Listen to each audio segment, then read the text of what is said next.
Break नंतर आपल्या सगळ्यांचं पुन्हा एकदा स्वागत आणि एक ब्रेकिंग न्यूज आता आपण पाहणार आहोत। अंदमान आणि निकोबार बेटांवर आता जय महाराष्ट्रचा नारा घुमणार आहे, कारण राज्याचे सांस्कृतिक कार्य मंत्री सुधीर मुनगंटीवार अंदमान निकोबार दौऱ्यावर आहेत। आजपासून त्यांचा 2 दिवसांचा दौरा असणार आहे।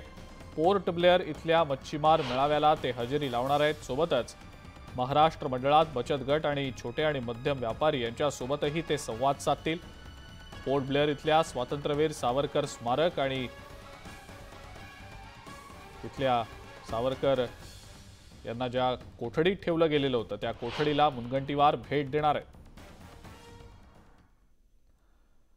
अधिक माहिती या संदर्भातली आपण जाणून घेणार आहोत। तुषार रुपनवर आपला प्रतिनिधी आपल्या सोबत आहे सध्या। तुषार, सांस्कृतिक कार्यमंत्री सुधीर मुनगंटीवार अंदमान निकोबारच्या दौऱ्यावर आहेत 2 दिवसांच्या आणि विविध कार्यक्रमांच्या साठी म्हणून ते उपस्थित राहणार आहेत। तुषार, दौऱ्याविषयी काय सांगता येईल? अजिंक्य, सांस्कृतिक कार्यमंत्री सुधीर मुनगंटीवार आजपासून 2 दिवसाच्या अंदमान निकोबार दौऱ्यावरती आहेत। या दौऱ्यावरती असताना पोर्ट ब्लेअर येथील मच्छीमार मेळाव्याला ते हजेरी देणार आहेत। त्या ठिकाणी महाराष्ट्र मंडळाचा जो बचत गटाचा कार्यक्रम आहे त्या ठिकाणी छोटे व मध्यम व्यापाऱ्यांसोबत संवाद देखील साधणार आहेत आणि पोर्ट ब्लेअर येथे स्वातंत्र्यवीर सावरकरांचा जी काळ कोठडी होती येथे देखील सुधीर मुनगंटीवार भेट देताना पाहणार।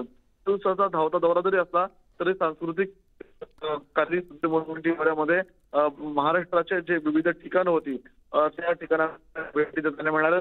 यामध्ये जे मच्छीमार आहेत त्यांच्याशी संवाद साधून त्यांना काय कोणती केंद्र शासनाचा एखादा वेगळा निधी देता येतात का या संदर्भात देखील संवाद होताना पाहायला मिळणार आहे। ठीक आहे तुषार, धन्यवाद सविस्तर माहिती दिली त्याबद्दल।